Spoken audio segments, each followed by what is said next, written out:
उतलंगा news देखिए जम्मू दर्शक मन ला जय जोहार।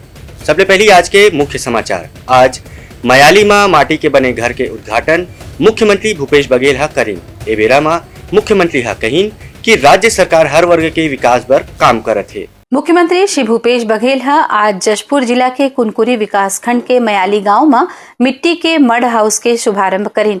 ये अवसर में विधानसभा अध्यक्ष डॉक्टर चरण दास महंत, गृह एवं लोक निर्माण मंत्री श्री ताम्रध्वज साहू, लोक स्वास्थ्य मंत्री श्री टी.एस. सिंहदेव, स्कूल शिक्षा मंत्री डॉक्टर प्रेम साय सिंह टेकाम, संसदीय सचिव और कुनकुरी विधायक श्री यू.डी. मिंज, जशपुर विधायक श्री विनय भगत, रायगढ़ विधायक Shri Prakash Nayak, collector doctor Ravi Mittal, police अधीक्षक श्री डी रविशंकर, जिला पंचायत सीईओ श्री जितेंद्र यादव और अन्य अधिकारी गण घलो उपस्थित रहीन।